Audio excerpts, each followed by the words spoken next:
o kore ke o whanga ai ngai whatapu kutoa pe o whake atu pe me he whaka mafola te fua whaifia pa koe ata marea ai university o au pe me mananga kempela.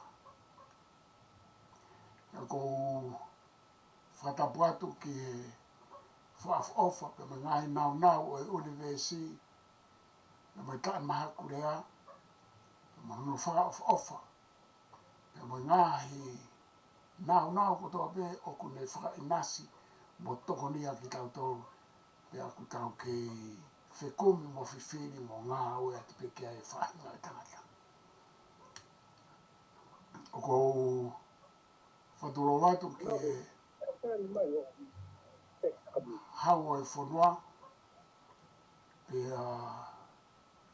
mo e apa e hau whare mo e ufo ko ha kalawhare ha maafu mo ngahi haa pe foki e ku whakapapatu ki e pare mia o tonga to ta sakek e ki e ne kapneti kama e pure anga pe ki e pure anga australiani no pare mia kama ai ta ai ne princess kolatu fu peka tu aho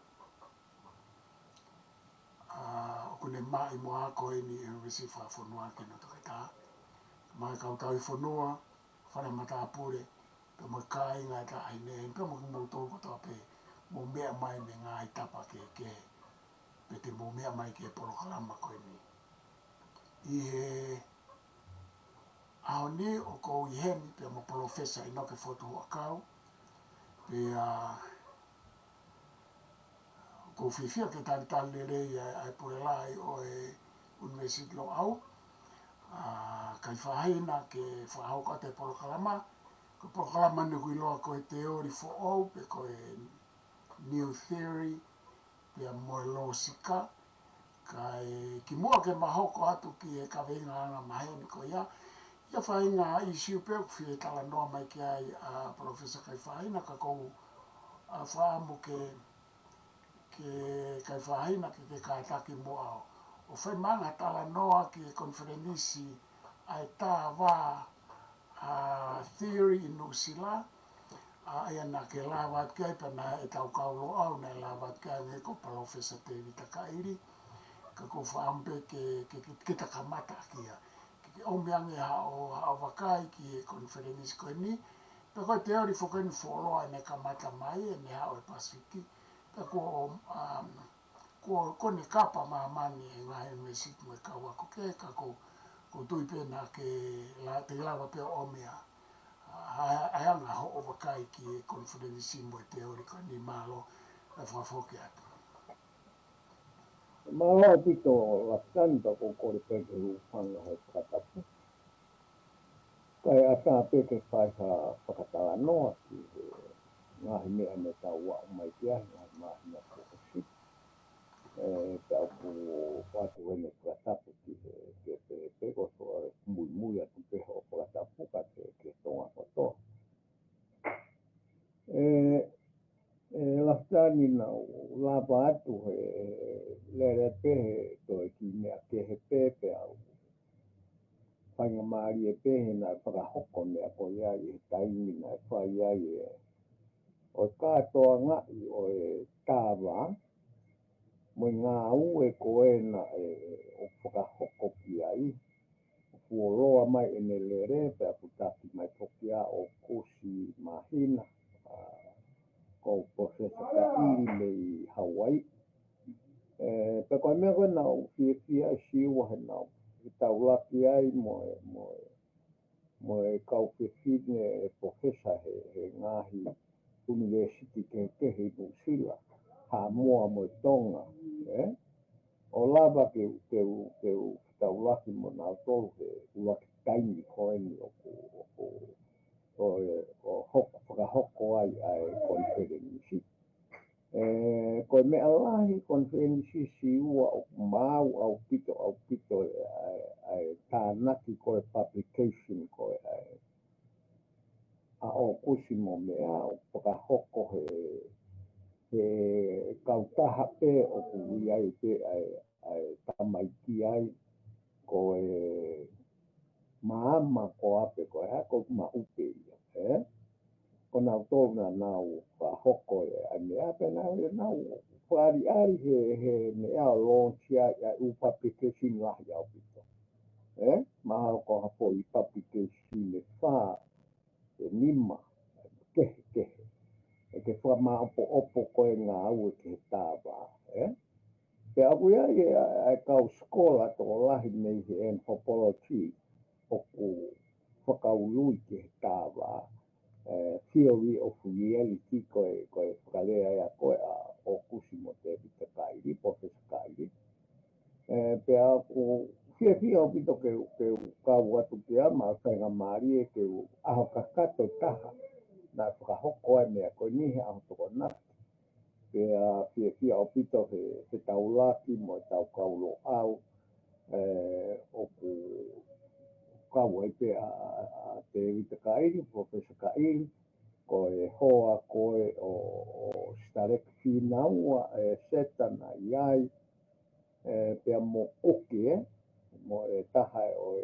tau kau siteni na mau iai mau pōtara noa pe mau kau hono whakawhiawhia I koe ni o tāwa iai pe ai konga si ina mau toki whainga maari pe o rea ki ai koe ke wahapu mea pe ka koe ka mei he lo au o ku tohi I ato ai ki pepa no pe he ka waki mo tai ni o tuku atu ki he komiti koe ni koe kau tāwa kia te vita kairi mo mea ke nau toki hanga o publish mai mea ko ia a koe whakatoa si o whawhiawhia au pito pe mau ai whainga maari re rei ke whiohi pe mo kau skola koe o koe mahalo o ngope whine tonga uang na professor hi University o Tako o mau whiloahi ai ia pe hepe ma tamai ki ako na os whanongo na tolu he lo au mai mai mea koe o tau ngā oe ki ai ka ku mau ha whainga maari ke mau tala noa neongo koe konferenisiko o ku tāwhataha te ki he tāwa ka koe whainga maari e whakapo o whane mau whiohi ai pia mahalo koe nau toki sio ana to he lo au kua watu ki ha pahinga mea pehe o mau whitaura koe ai ka koe whiohi e whia o pito o kusi so siwa ka koe mea ko hono ua o ku whokotuu I nuu sila ai komiti ki he rea whakatonga pia ku ka wat mahalo ko wanwa o ka wat mei hen kana o maheni au pito na mawhitaura e konferensi mo se whita hauri ko me ni paia o komiti koe ni o toi kau pepa mo se tawhinau ki he ngau whasekretari ke komiti koe ni ka koe komiti koe ni na toki resi sita pe maha tau po osi pia o kunau koe nau ngā ue ki he whainga I ke whakafoke toka ngā ki hono whakamahu I ngā I rea tonga he kuiare ngai pau parema o whetauraki mo rea tonga o kunofo ai kakai koe ni ke whakamao opo mo toko whakalahi rea I he ngahi ria o kai te au ki ka ulere rea tuna kai ki uwhaika maari ki uaru ke nau whataha I sila ka ko siohifo koe o mai professor Kairi ai whakataha online ka ku ki ko tokanga koe a se fita ko tala noa ki ai se kau aki mo ngā aue koe te tohi whakatonga a mo pau parema ko whitaura ki mo ia mo anga hono solowa mo ngai mea pa mahu I ngai ere ma se fita ke tau wange ki le ko ni ka ku ke tu pe ke na mau pe ke na mau na ngau mo no huunga pe tau toki toko nia tu le va pai nga tapa mo tau tamai ki ko tau tau ngā we ko le to ngā he whaka ako e tau whamalohi e tau tamai ki ako ke nau tohi pe nau to e nau pieces pe ko e te stoi tohi ko e nau to ke matai tohi i he rea to ngā ko e toku mua mai e toki i mui au pito ka pau nau ki whakapālani e nau to ke ko te nau puisi whakapālani o mai tiaki me whakapālani te hulu ake nau me ka koe foi ngā we ia o ku uho pehere a tonga pea oku iai ai tu ia ai ko mit ko ni nga ko se kita na matano oku ki tonu mai e tau a fonga ko tau ngā ue a ki hono ke tau mua ko oku nau mahu inga ai ko mit ka pia pe rastani ki mea ta noa ki lava poi che confermistava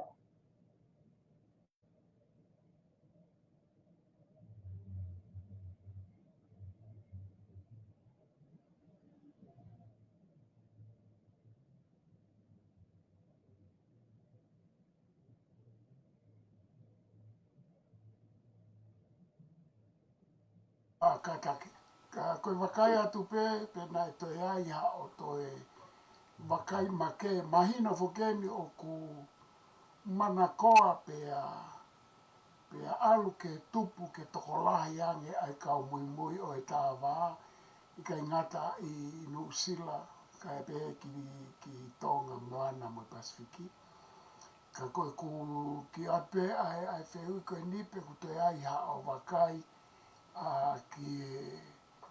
ki anga ai foi conference i ho wakai ki a ngā he pepa na ke iai ha o hato e tānaki mai ki a ngā he pepa i ana o ngā he whakakaukau na e tānaki atu ki no pātolo aki pe koe tānaki atu ke to e hulu pe whakalirei aki ai te ori tāwa ko ia laksan na e lahi pe ai lau pe pai ka ko e lau pe pape i he malu ko o tāwa e ko osi ka matalahi o ngā ue a kita ko mahu i anu tau kau skola i si la ke he ngā ue si kau aki mo moana i he pahinga me ape he o teke mai e pahinga si o whaka ailani whaka otomotu ke tō mai ki loto ki he malae koe o e tala noa whaka ako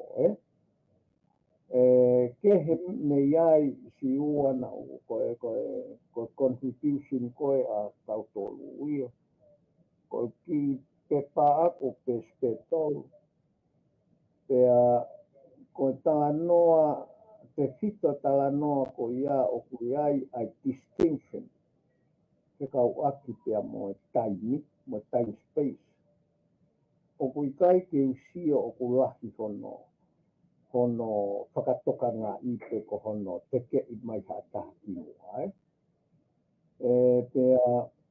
pea koe ihe mea koe ia koe tau tupu hake ko ngā ue aki o koe te tau tō mai pia tau tō he mamani ku tau osi no ko tau tō i he mea koe taimi koe sio ke change koe space whakaongo pe ia o tau ongo i pe tau tō o kuia i mea pe pea kou whakamāpopo mai rewa ai sio koe a Immanuel Kant i he mea koe ia pea o kou tū iau siua o ku tonu e ne analaiso ana te kau atu pea mo e subjective sense of time e tau ongo ki he pe o tau tō mai ke o tau i space i koe ke te aha ha pe a e ko tau tō mai pe tau tō tau o si. Hanga tau tō experience ka hi mea ko ia. Pea na utuhu i koe subjective sense of time. Ni. Pea osi ko ia pelo lotonga pe koe ai tau nofo he ko mea ko ia. Ua hu mai rewa fika o tau awe rewa ai dimension ke space. Pea tau hanga unitize time. Koe fo i mea tehe ia.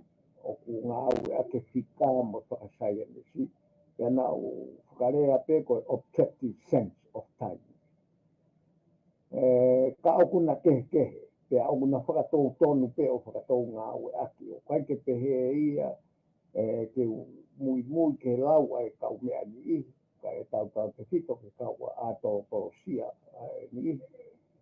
Ko nauri ake mea koe na tau mui mahe mea koe a Immanuel Kant.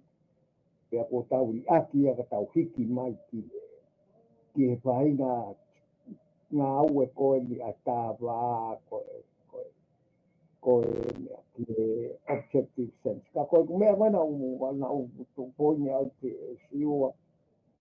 Ke nā whangarewa toki nofo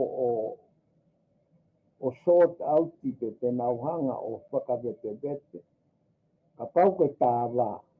O wherewa taimi koe o ku nau ngā aue aki. He ongo sense ke koe. He ku nau tala mai ai space ai a koe objective sense whakasaya nisi u koe mā kupu mo e loroto mo whaalahi mo e hāpua. O ngā aue aki ia. Ka koe nau tala noa koe ke he secularity. O ku nau tala noa nau tolu ia o ofi a mea koe o ku tala noa ke a Immanuel Kant.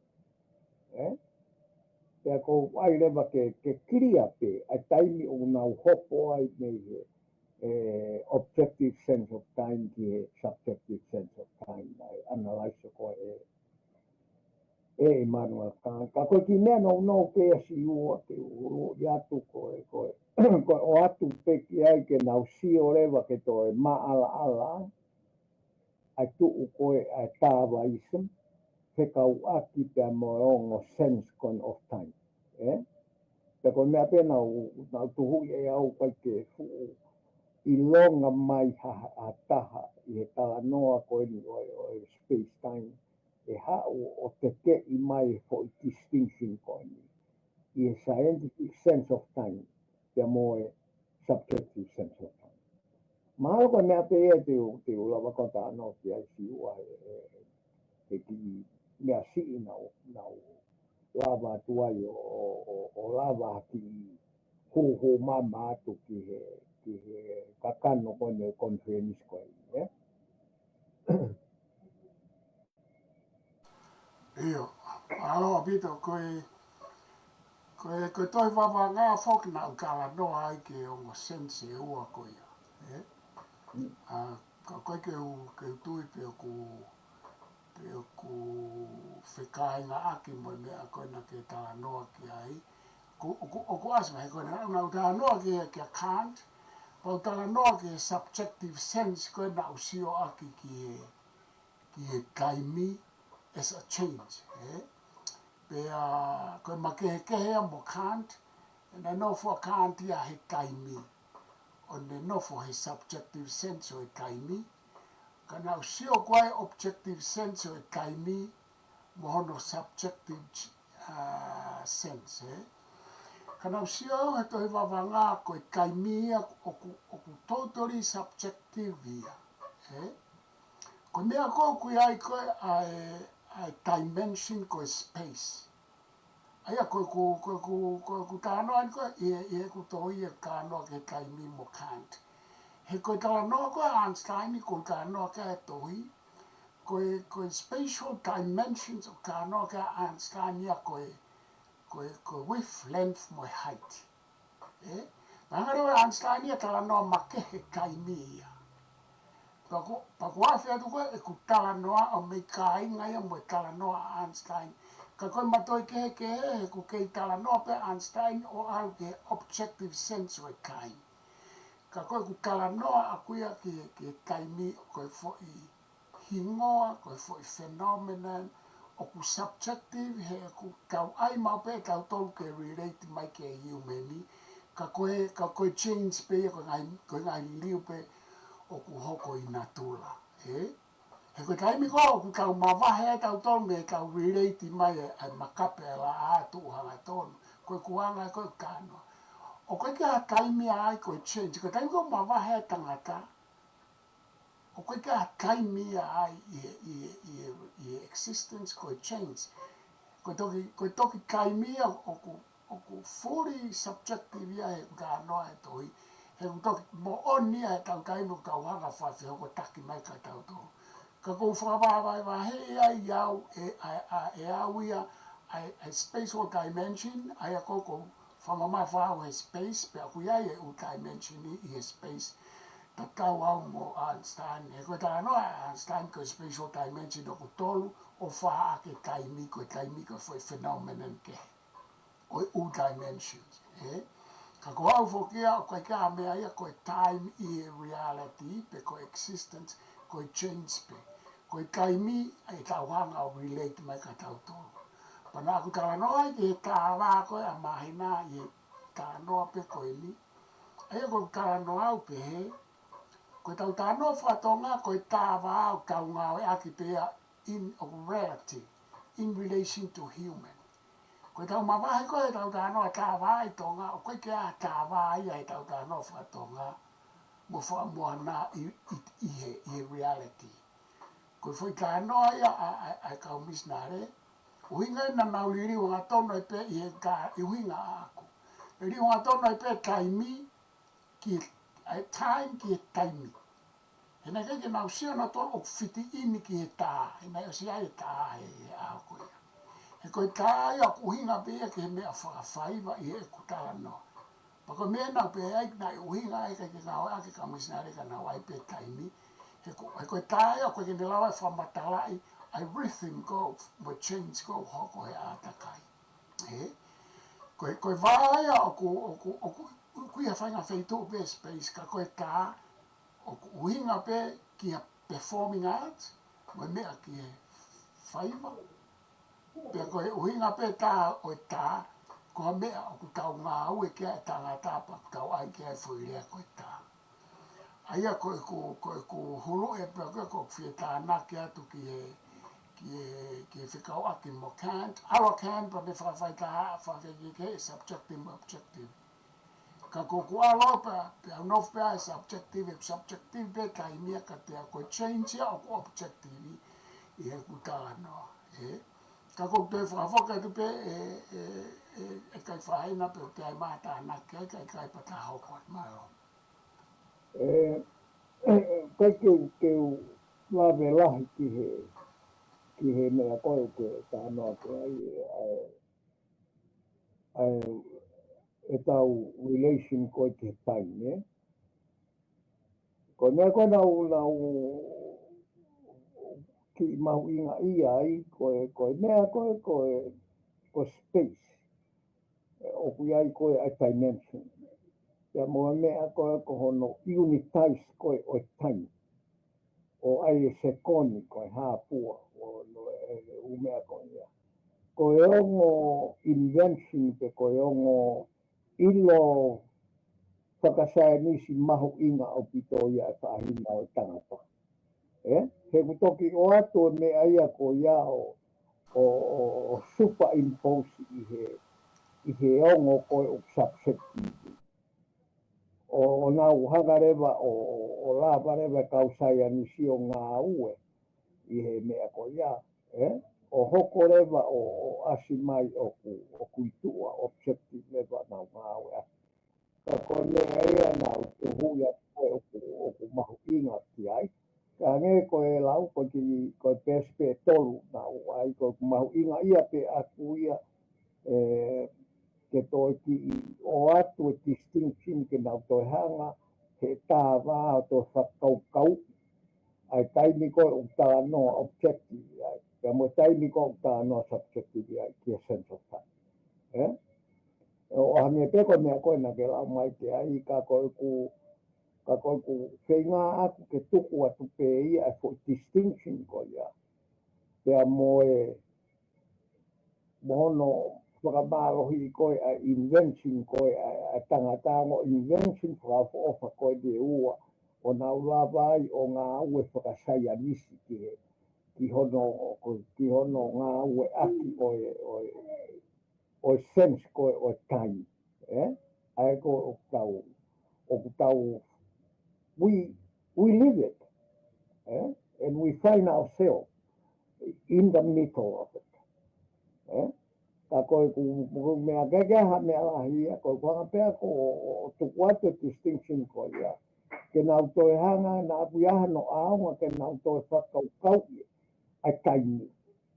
He kuhange ka te au koe taimi lahi tā noa ke taimi ku whehopo aki horo he ongo sense koe ni. Kai ke iaha whahinga recognition ai taimi koe unau ngā aue ake ai mo taimi unau ngā aue ake mea whakasaya musi, ki he taimi. Ka koe mea pēr siwa ki mea sisi pe e na uloto whakahu atu ki ai koe whakahu pe akuia ke sio tau mui koe o tā raisi. Ke pe e toi tokoni sio koe ia ke toi whakamāsila iange nau ngā aue. Koe mo nau tala noa koe ki ai. He ko taimi ko wholahi pehe e atoa na kehe. Pea toki māmanga si opu ko he taimi unau tala noa ai ke scientific sense of time. Ke for invention ko ia. Ke ono unitize time pea mo dimension. Pea ko wherewa taimi o kunau alu ai o tala noa ki he subjective sense. O kau ai ai mea whakakautsa ko le hāpua. Ngahi ongo a rangi ko ke lau ki ai o ku subjective pe ai ngahi mea ia ko ia. Me taimi o tau tā noa ke tai. Ka ko ia pe e lau tani ko o koe pe ko mea lahi koe. Ko e whakahua tu pe ke whakakaukau. Ke ngā tō sa iange anga tala noa.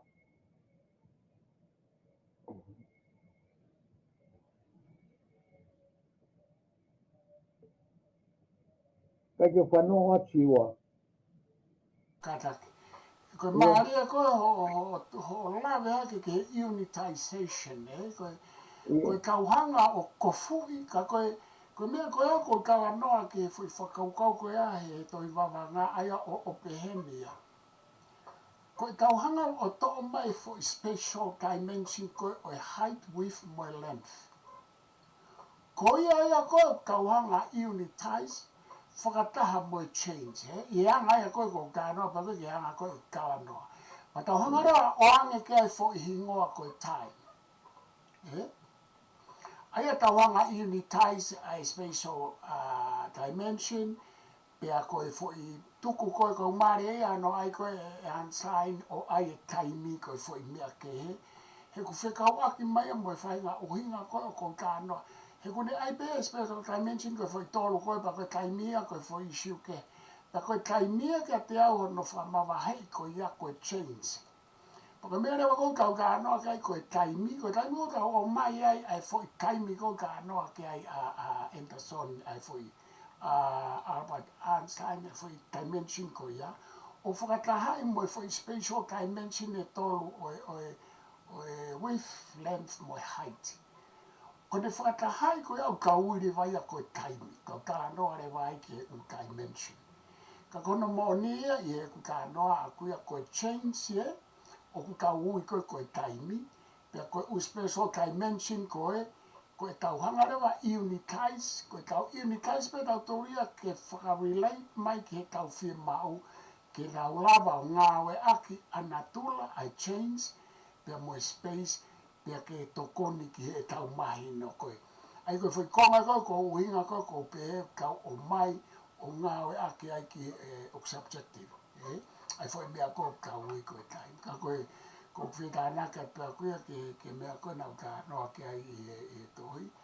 Pia Koe mea wha o siko mana tu i hake.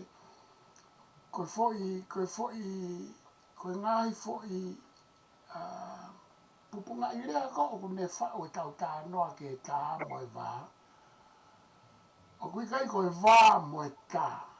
Pea kui kai koe tā mo e wā. Aia koe wā whoka mo e tā, koe space mo e time. Pea ni ure wakoe o kusi mo mea o tā mo e wā. O time, mua time kai mui e space. Pa nā kuhanga whuka hoe ke ange hufanga nā o mai ene noa walu kia maui tā wā ako mo hufanga.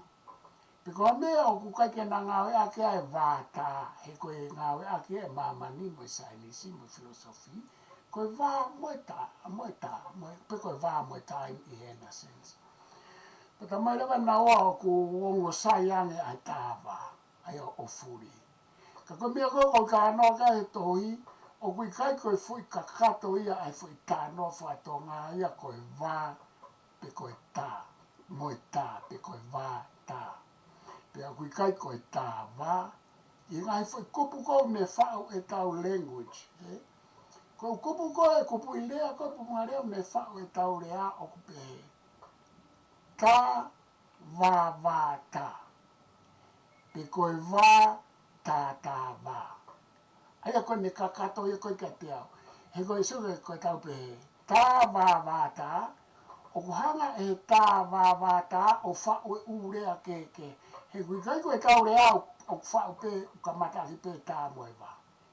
Ka oku haka nge ko wharea tā wā tā. O koe tau rea o whaia ke tā wā, whao ke tā wā, koe tau rea o whao ke wā, koe tau rea o whao ke wā tā. Koe tau tue mawhuri ko pe wā tā wā. O kui kai ki tau whao pe tau rea e wā moe tā, ka ku tau whao ke tau rea e wā moe tā. Pe tau tue whao ke tau rea e tā moe tā, pa tue whao ke tau rea e tā moe wā. Ka koe ku whie wā pe tā hao koe ke ai e nau no whopau maari e ia pe ai e whoi hao. Ai koe whai claim whaka o kusi mo biao pe, koe whai mea whaka moana e tā wā. Koe ku tāri koe ke ai o ku whakakonga, he koe whoi kakato e whoi tā noa moana ai e pe tā noa tonga. Koe tā wā tā, he kuna uhanga ke o whao e urea ke, koe ke whao pe rea aia, ai tā wā ia rea kotoa pe. Ika e whao pe he tā wā e urea o kui ai e tā wā. Ia hau e ke urea o ku wā, ia koe ke hata ia. Whao le vai e wā. Ia hau ke urea ia o ku wā tā, so ka mata ki e wā. Ka mata ki e wā, wā tau.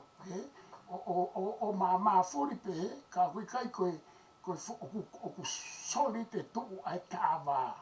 O ku pau ke kakato e tau hanga o ai ka tau tau pe. Koe foi pupunga rea mo ana he tā wā, o kui kai koe tā wā, pe koe wā tā. Ka koe tā wā tā, mo e wā tā wā. Ai koe tā noa e koe he tohi. Ka whakapoke. Koe ia siwa ku whakapoka pe ia. Ka koe ko mea koe ko hanga ko atupi mama pe ia. Koe tau alwe koe ai dimension ke space. Pea o ko tau iuna tais differently e tau to. A inisi koe haa, koe pute koe haa. Pea koe tau alu koe ke ono iuna tais koe time. Oe tau ata ko sekoni mo haa pua o koe hongo po i honga kehe o tau hanga o iuna tais ati. Ai mea koe ia. Oku i te kei ke u alu au ki he ngahi mea koe ni te culture mo mea. Koe ku mahuinga ia te a koe koe distinction koe subjective mo scientific sense of time. Oku i kai ke pu mahino mai i he tala noa ai tokola.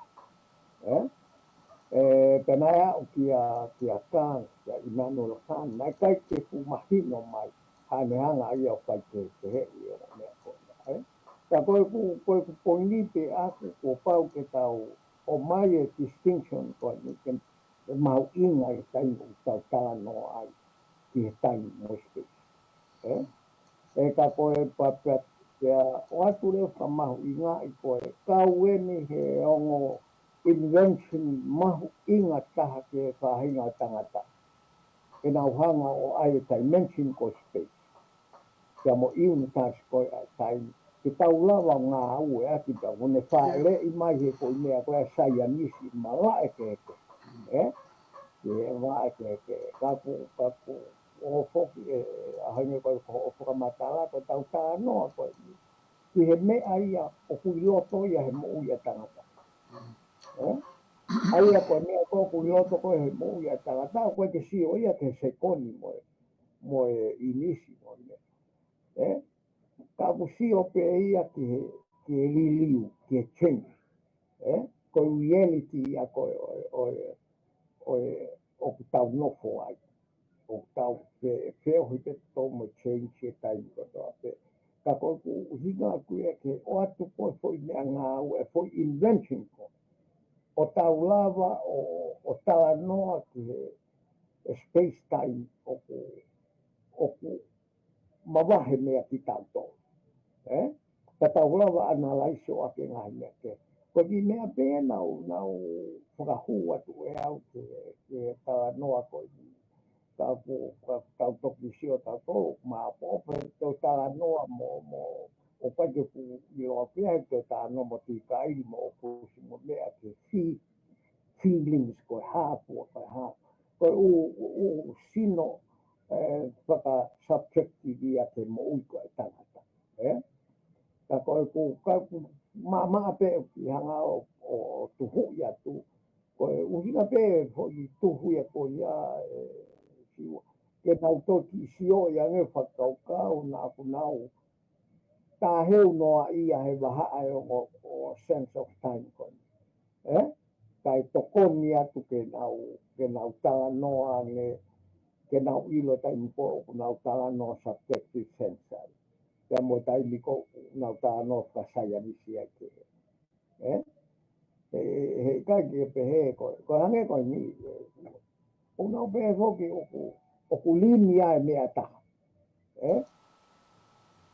Ka opu sekila koe nau tala noa he tāwā ke sekila. E ku ai e keki. Koe ngāhi lere takaia ko ia I he subjective sense. E tau o ngoi. Ai ku sekila.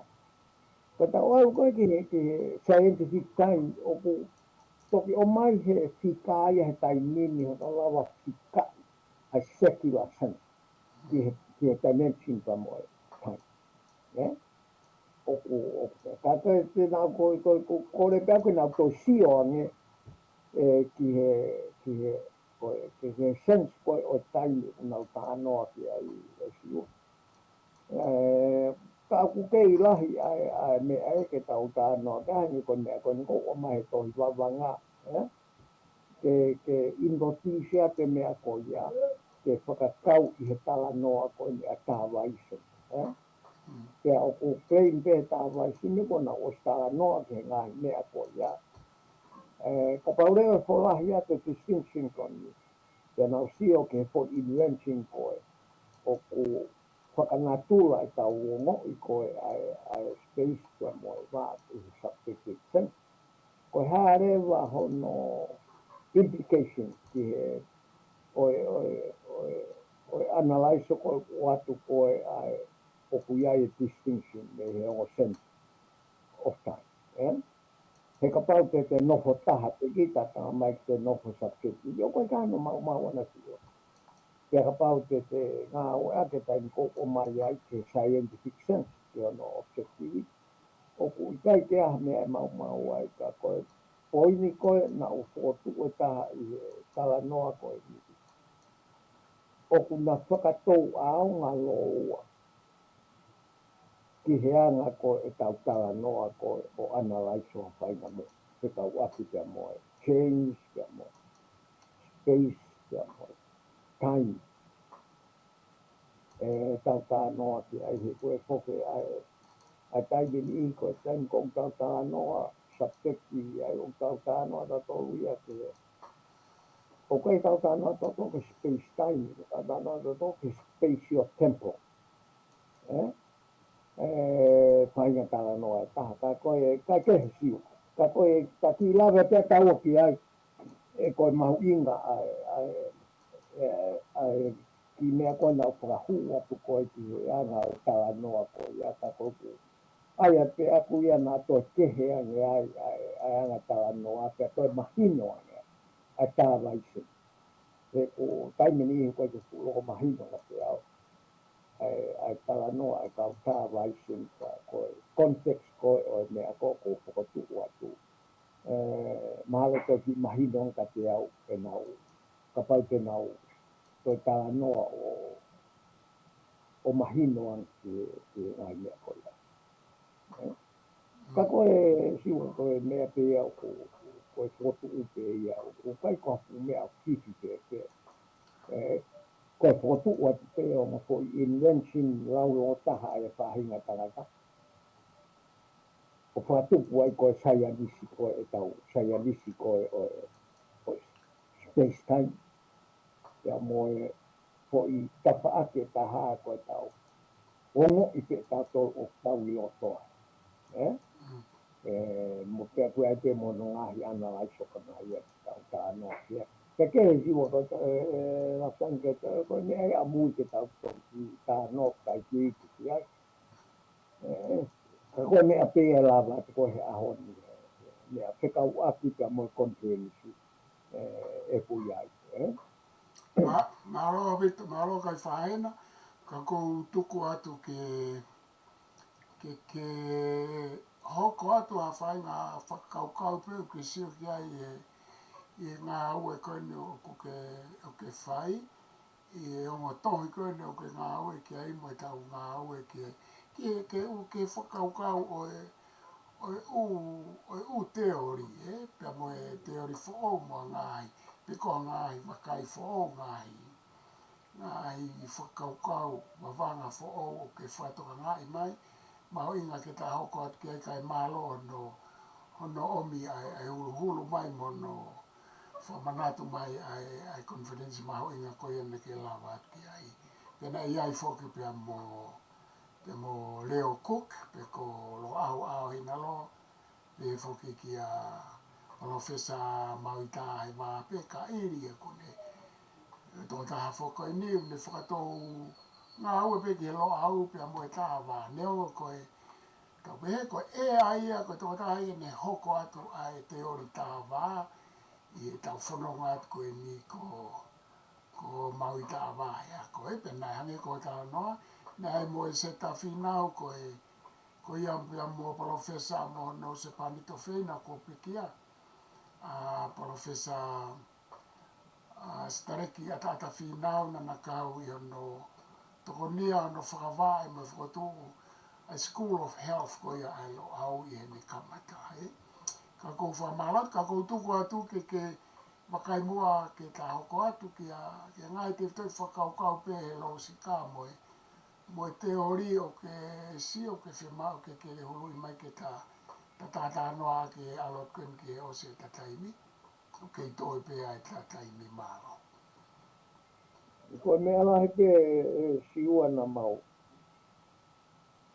ta noa ki ai ko ko ngai e konferensi ka ko taimi ko na he na alu foki ai ke na ko sione ke lau e o pusi ai a tohi watonga ko ke lo ai te o mama te ia he ko tau tala noa ki he mea koe o ui ko common discourse ko tala noa anga maheni te ku kehe koe lo sika koe Aristotle o kehe rewa sio alo au ki ai e la kani. Ko lo sika pe ia na e nofo i he mahu inga ia ai i he tala noa ai tangata. Tala noa anga maheni. E koe ha uia koe ni koe tai niko wala toa sika ia o hu loto i he lo sika. O koe ke toi mahu inga ia whainga lo sika e koe he tau tala noa anga maheni koe tangata. O alu e ke whaka mea ngā ue whakasaya nisi.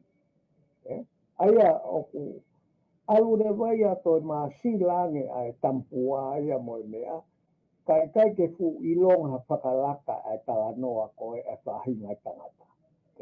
Pea ku kehere vai ai lo au ia me hatoe. He ku lahi au pito koe no molo e koe whakaue si te o nauri aki e nau tō. O paike nau tō mau inga ia nau tō uia. I lo sika koe Aristotle. Tau tau mau inga e tato he lo sika koe Aristotle koe whainga lo sika pe ia. Pe koe tala noa o hinga pe ia. O ku fotu koe whaunga ke tala noa anga maheni koe a society. Koe mea mau inga ia e lo au ai. I o sika koe ia. O ku mahino pe anga whakanga ue ia o lo sika e ko aluki ai te hapa ko aluki ai taimini. Mo whahinga o sika ke. Ka ku alu ia siua ko mea umahu inga e ku alu ia hoko koe. Ko whakawai o teknolosia koe ono pōri. Ka ku hange koe lau.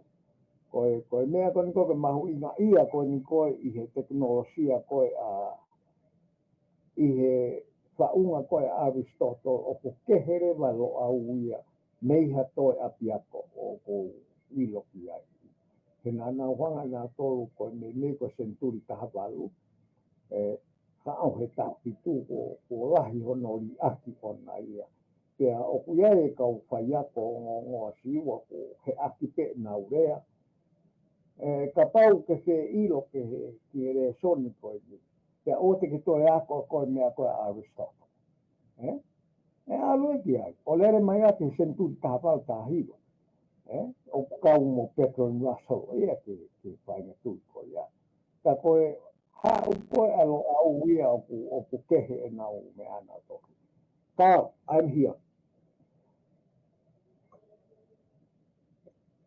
O ku kehe ko mea ma kehe ai lo au he koe tau mahu inga ia tau tolu ia he lo sika koe Aristotle. Ke ririu koe mo tau tala noa ke mahino i he whakatonga. Aki e tau tui koe lo sika pe ia na e whau. Ko whaunga lo sika pe na e whau ke tala noa anga maheni. A whahinga o tangata. Ta koe whaariari enki ai si ua. O ku rea ngai whiha la kia na e taia noa kia Aristotle he tau e ua se tupu ko o sisi. O ku kei whiha la ki pe ai kaka ia mo ne tala noa au ke aho. Koe whamuoni a taha ki he mahu inga ko ia. O whainga taa ke tau hao ko he koe uhinga o kai ke tau o mai whamahu inga i he ato ke tau ilo. Ai ngā he hea laki koe. Ka mai pia tuku i tua, ko tau toki ilo pe o taia noa ki ai i he taimi o tau taia noa ai te whaunga koe Aristotle. Ka koe kehi a koe ai lo au mea toe api aku sio, koe uhinga koe tau mahu inga ia he ngā au e Aristotle. O koe te si au pita toi mau e koe haapi a koe mamani he ahoni kuna kei o ngau mahu inga ia i he laini koe ni o kau mahu inga ia e lo au ke ngā au e koe ni.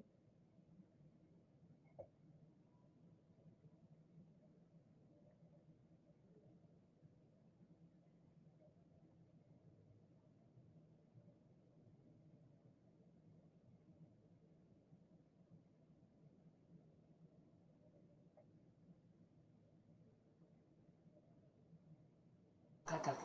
O ku ke hanga o mai e kataki. Kai whahina o ke kono mahu inga kono o mai a isiu ko ia pe koe kawe inga ko ia. He ku ke hanga whakawhai ke hei mai fo i mea e tolu ke te au.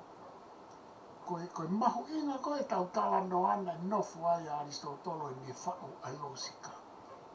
Ke māwange, mo mooni ange, mo totonu ange, mo uhinga ange tau ka noa. Koe kaha, ko tala noa o pe koe o kai ke tau sio ke foi mahu inga ko ia. Tau tau hanga pe tau o tau whai be ngāhi whihala haki mo ngāhi i kai mooni mo i kai uhinga he tau tala noa i ahoni. Hange pe koe kakai koe nai uhinga ai ono whao e Aristotolo ai fo i fo ngā tala noa koe ni a ana i e losi kau ki tā noke. Na koe foi uinga e ka ano tolu. Maria pito koe kala mai.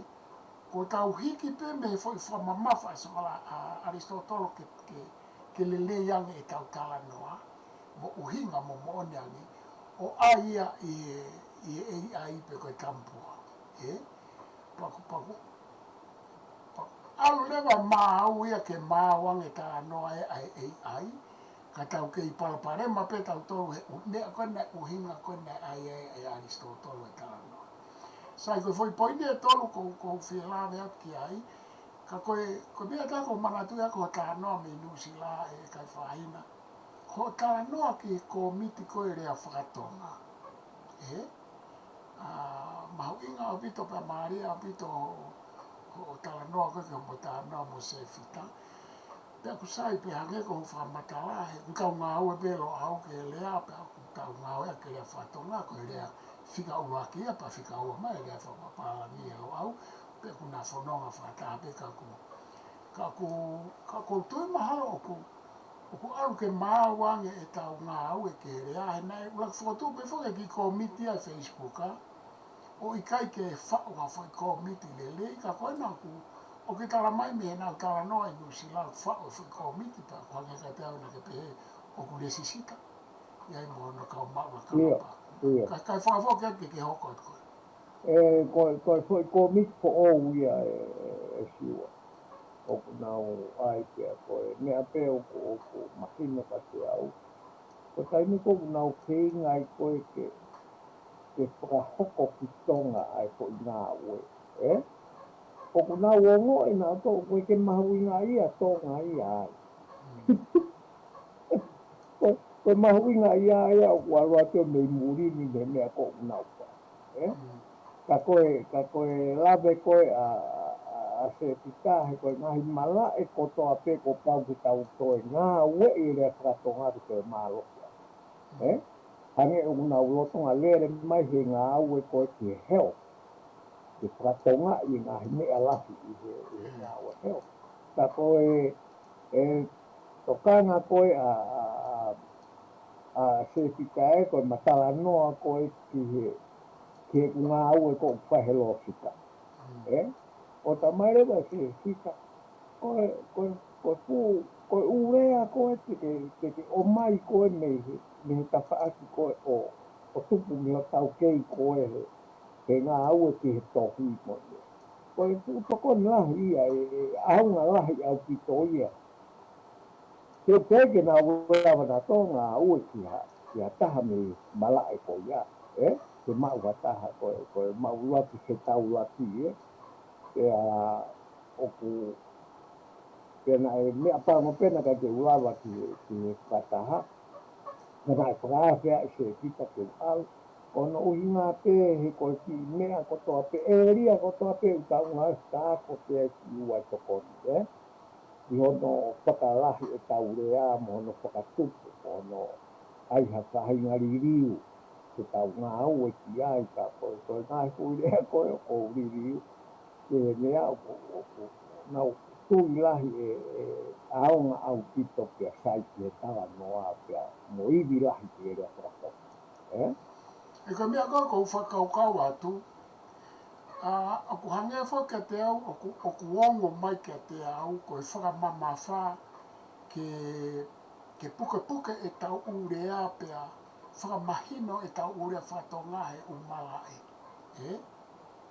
ka kou whialawe koe ki ai e kai whahina koe nga nau whai whoke he kau kama koe ni e nau kamata koe pe se Facebook a kui koe tufunga tau langa rea ko hingoia pe si koe na wanga fotu pe ko mana tu ia kala no kon ke fotu rea na ula fotu mai e taimena tau ke lere alo au Research Society na hanga professor ka irio fotu mai ke ai e foi ngā ue koe na pana aku talange ki ai ke tau ngā ue pe o whai e foi ngā ue koe i loto he lo au pe nai huma wani maa pe mo se fita nai loa Research Society se fita nai kau ki tau pe si au o nau loto nau toke nau au ki he Facebook a o langa ai koe Ko uhinga ke mau e kakai mo o mai e nau whakaukau mo o mai e urea. Pea koe o sene whai ka e whia e whatoka ngai e nau ngā ue ai. Pea koe ke ui lopo ka hai fo i ola koe e nau fo i ngā ue ai. Ka koe mea e nau whatoa ngai e kai whahina. Nā nau whainga tā ea o pito ke whau ha ulea ki e umala e. Aia koe uhinga koe ki ai nau whatoka ngai e nau ngā ue o whainga tā. He kuliri o wawere aia pia tupu wawere aia e ngā ue e sainisi mo e teknolosia pia mo e komesiare he ahoni. Pia mo te ngai malai ke hepe. O tupu e ure aia nau siona kai ke nau lawa nau tolu ia kau tamako e nā. Ke whai ai fo ngā ue ke ure a he Facebooka.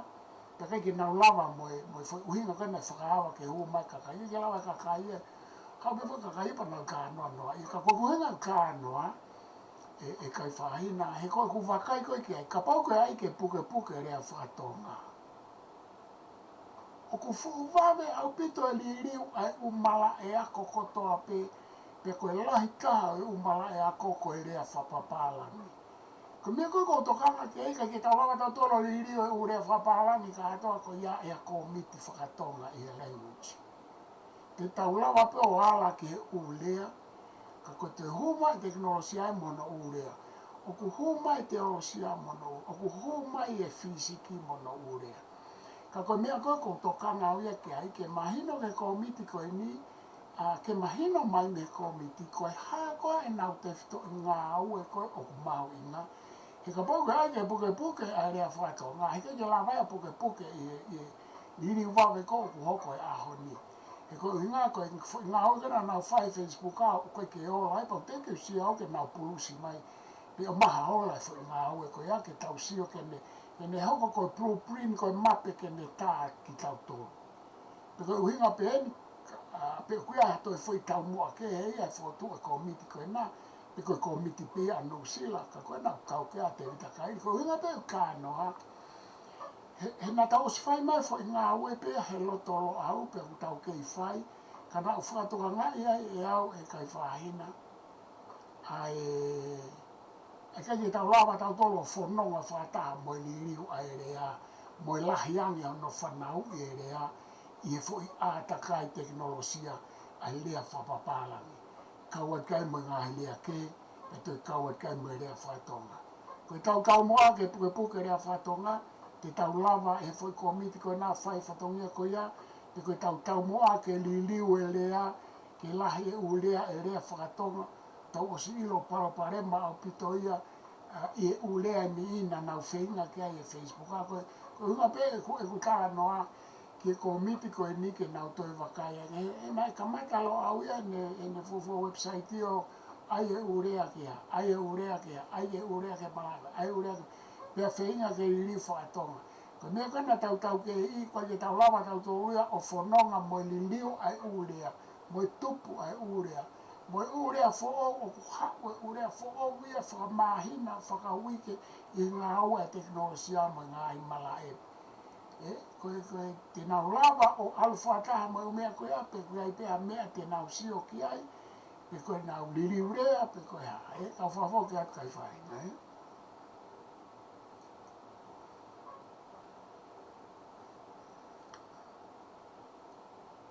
Ka whaina, o ke kei hena be, ane o ke ngāri tuu mai, ka whaina, o ke ongo mai, ka whaina o kai ke toi ongo mai, wange o ku frozen mai,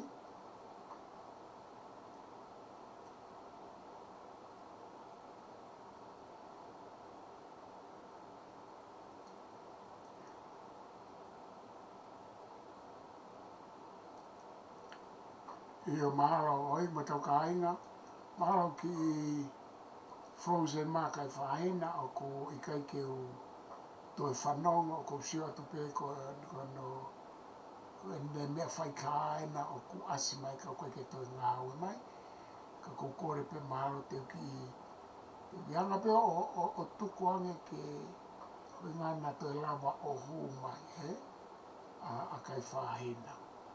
Kai tatari pe tau tatari pe toi huma kai whahina, ia mei se me e.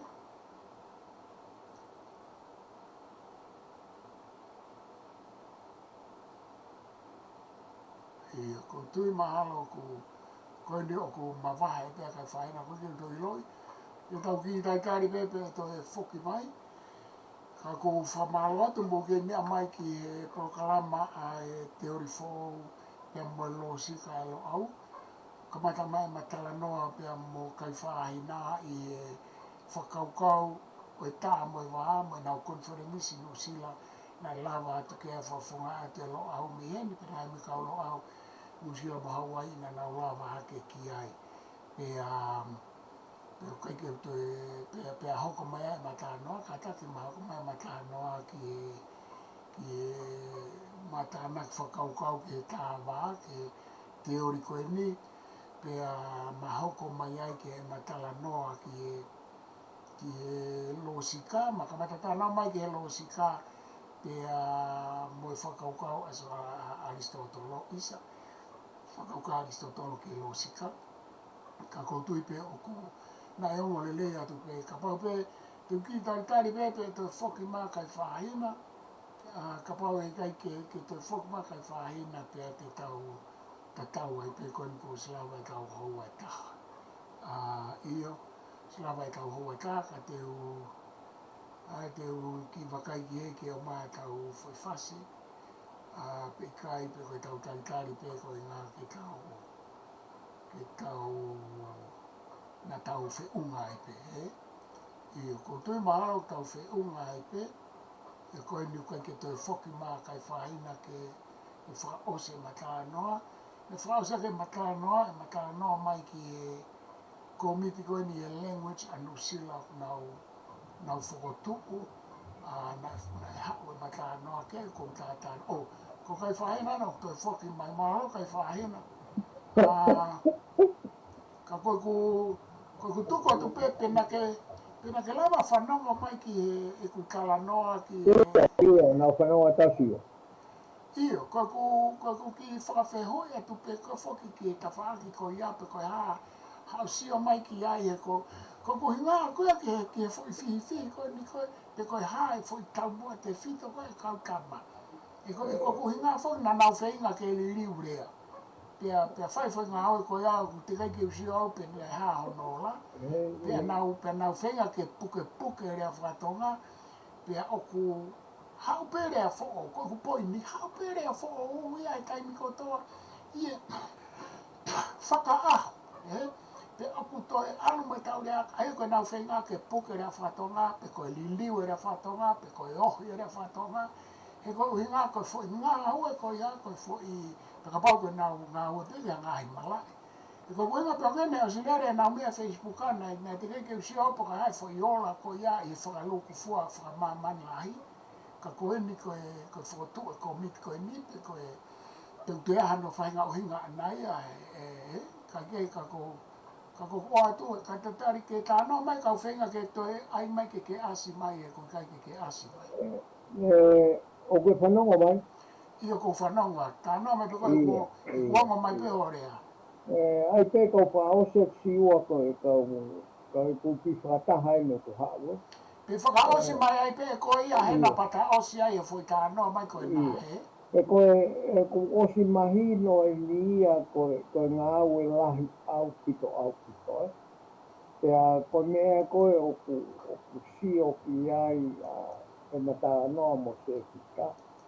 E mei toi whenga ke whalahi ange ai tānaki mai o rea i he koe pe tau rea te whika tau tō ko stoko e tau language tau whe mao whoki ke tupu mo e alu a taimi koe pea oku tupu mei ai e nau sio he koe ngā au e koe ni e whai ia me ngahi malae kehe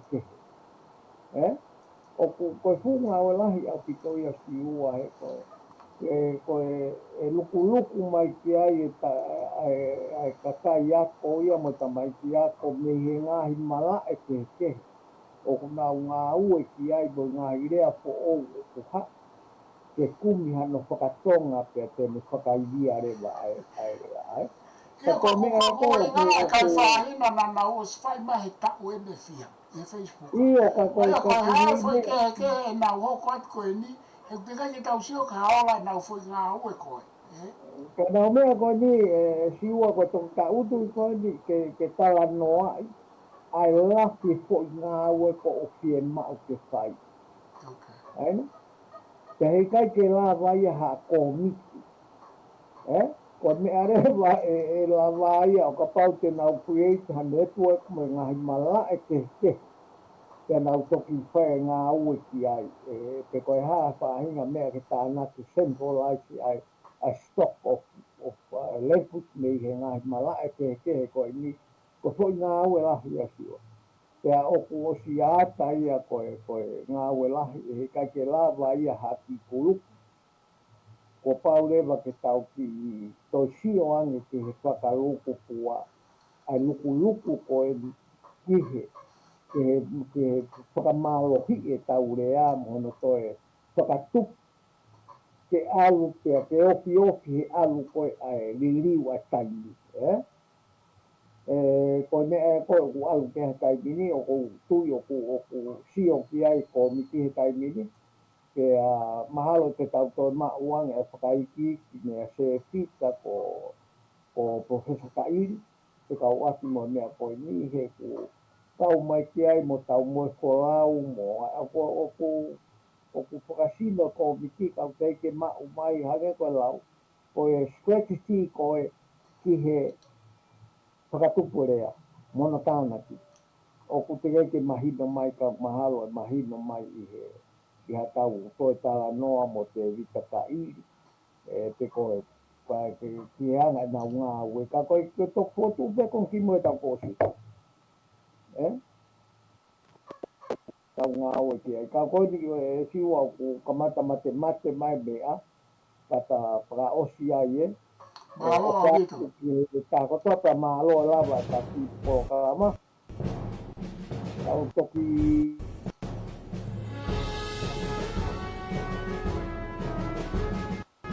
ki tonga me kual